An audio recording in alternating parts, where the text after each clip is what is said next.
Welcome to Wilderness Flash Events.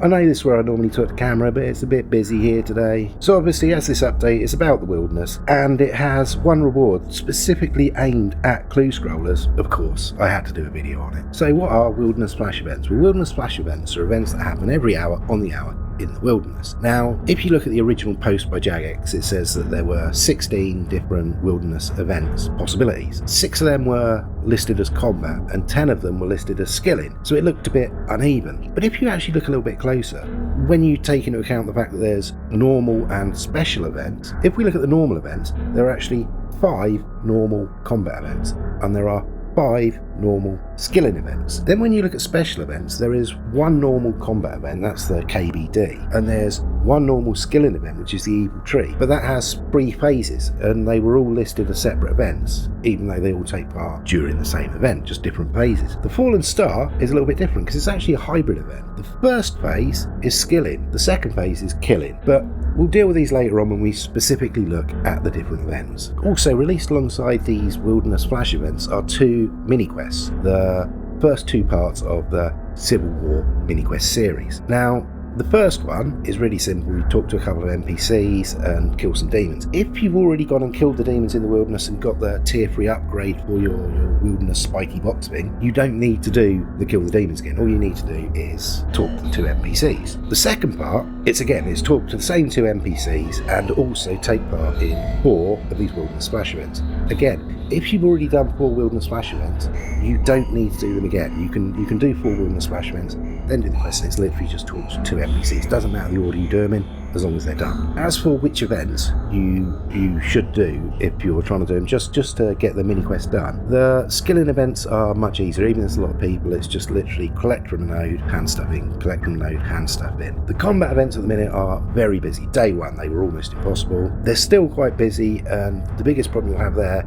is whether you can do the enough personal contribution to actually get the reward, which will count, because you have to do enough contribution and get a reward for it to be ticked off and count. And as for the rewards, you get for all of the events, you get a normal wilderness reward sack, which have got some meh rewards in them, basically. The one I want that I haven't got yet is the obelisk teleport. I've got the obelisk shards, but I want the permanent teleport, unlimited, brilliant. But for the 3 special events, you also get a special reward sack, which could have some really good stuff in it, including the dark onyx core, which is used to upgrade alchemical onyx jewelry. The one that I'm really interested in, obviously, as a clue scroller, is the ring upgrade, because it cuts a step, has a 10% chance of cutting a step off a clue scroll, and a 10% chance of giving double casket, so can't argue with that. There is also another achievement which is for Comcape, it's Comcape requirement, which is to complete one of every single one of the Flash events. Now, even if you're not going for comp, it's really useful to actually do one of each event, because once you get it, you can then use the NPCs in Edgeville to teleport directly to the event, so it saves a lot of running around, really handy. I think there's a bit of a bug with it at the minute because I've got that reward, and if you teleport to one event then come back an hour later and try and teleport to the next event, it says, oh, you've used this too recently, you have to wait 11 minutes to teleport to the event.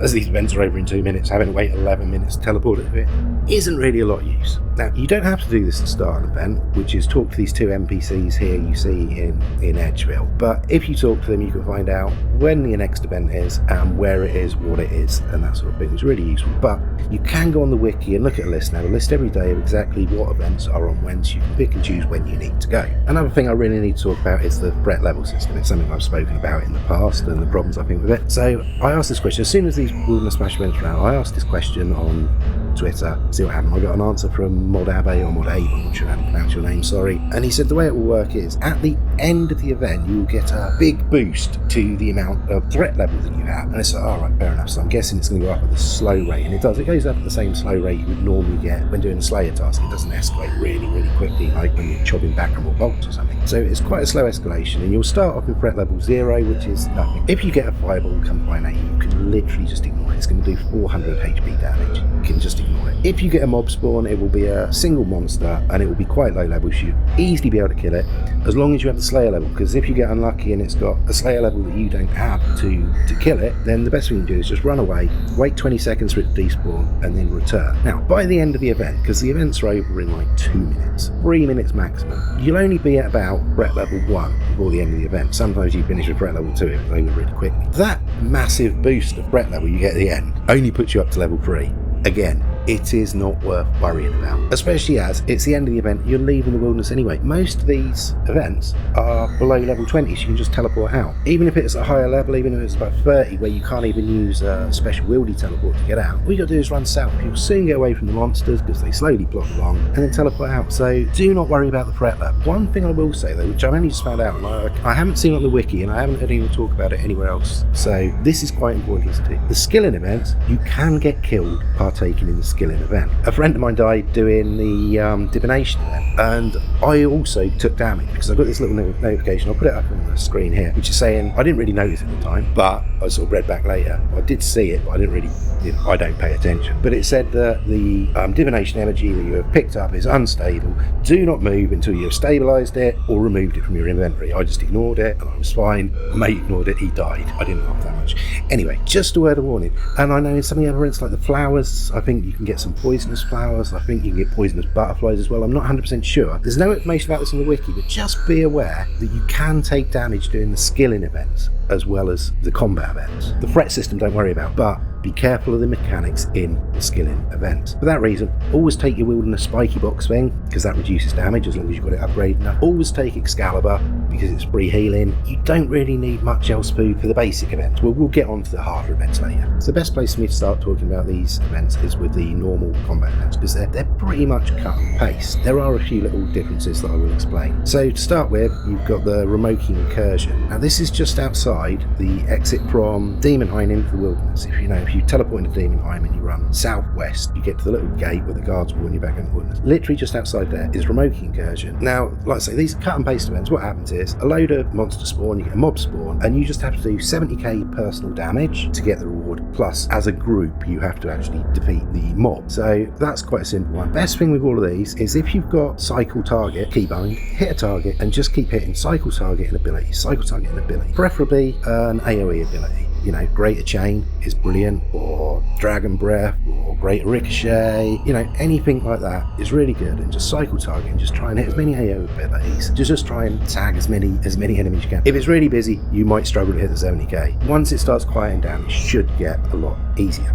Anyway, the next one after that, Forgotten Soldiers. Now, if you just go a bit north from where the remote incursion is, up to the wilderness plain, if you know where the butterflies are that you normally hunt in the wilderness, the charmed moths or whatever they are, up that way. Just head up a little bit north from the exit from Demonheim in the wilderness, and you will find the Forgotten Soldiers. Same thing, just a normal mob, absolutely no problem. There's also a spider swarm, which is just south of the Chaos Altar, so in a very low level wilderness. Again, exactly the same thing, nothing fancy there, it's just a mob. If it's not too busy, hopefully you're easy enough to get 70k. It's the Hellhound Pack. Now the Hellhound Pack are west of the Dark Wizard's Fortress, so it's literally right on the far west hand side of the wilderness, next to Trollheim. If you're level with the Dark Wizard's Fortress, there's a little place where you can exit out to get up to a beacon near where the Green Dragons are. Everyone should know where the Green Dragons are in the wilderness. They've been there for years. Right next to the Green Dragons, go there, and that's where the Hellhound Pack are. Now the other one is Demon Stragglers. Now this does need a little bit of a warning on it, because this is in the Wilderness Crater. Now in the Wilderness Crater there is Cursed Energy. If you click on Cursed Energy, you'll get a warning pop up saying if you take this you will get scarred. So whatever you do not click on it.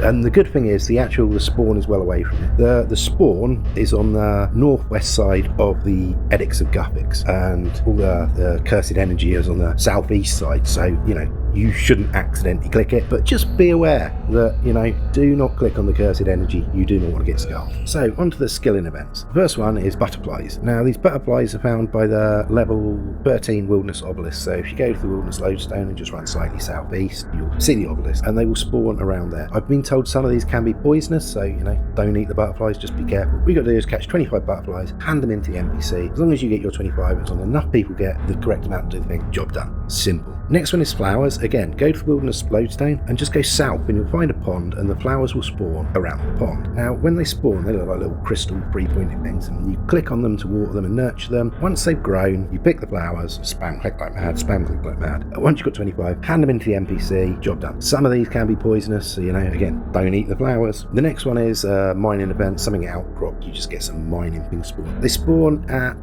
the start of the River Lum. If you go to Edgeville, near where the NPCs are, and just follow the River Lum up to where you meet the wizard for doing the going in the abyss and all that. You know the spot. Just there. You get some rock spawn. All you have to do, mine the rock and hand them in. It's really that simple. There is also a divination one. Now this is next to Green Dragons as well, so it's in exactly the same place as the Hellhounds event. So you know where that is. Exactly the same place. Literally same thing. Collect divine energy, hand it into the NPC, get you 25, all good. Now the final one, I'll put a little asterisk next to this because I only know part of it. So I made it in the guide, but I only know it. It's the same. It's in the Forgotten Cemetery, which is in the west of the wilderness, where the Hellhound and the Dibby thing is. Just go north of there until you get to the Forgotten Cemetery, and there'll be some lost souls, look like ghosts, wandering around. You click on them, collect their souls, hand them in, and it's done. But there is also a thing where you can kill some other thing in that area, and I think you get 3 souls for each one you kill. When I was there, it was so hectic, I couldn't see them, so just be aware there is a way you can actually do that event with killing as well as skilling. So now, on to the special events. Now I'm going to start with the Evil Tree one, and this has 3 phases. And the Evil Tree will spawn if you get to the Wilderness Lodestone and you run west and you go through some trees and there's some bears as you get there. Just around about there, just as you come out of the trees and you get into sort of open patch, there's a green patch across, 2 gravestones there, you can't miss. There's 2 gravestones out there. That is where the Evil Tree will spawn. Now, phase 1, there are 4 skeletons that will appear just around the outside of the Evil Tree. What you do is you pick up the skeletons,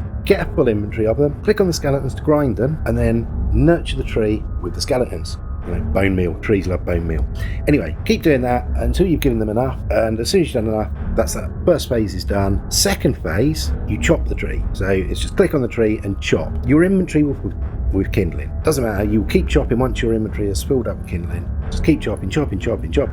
Once that's done, you get into the final phase, which is burn the tree. So all your kindling, there'll be a fire at the base of the tree. Just put your kindling at the base of the tree and burn it. If, like me, you go with hardly anything, I mean, I have the spiky box, I have Excalibur in my inventory, and that's about it really. So I get about 26 kindling to give to the tree, and you need to do 4. So there will be some little, like, fireball. I pick up those charm sprite, fire sprite thingies that will come around. Just keep clicking on them, getting more and more kindling, keep burning the tree.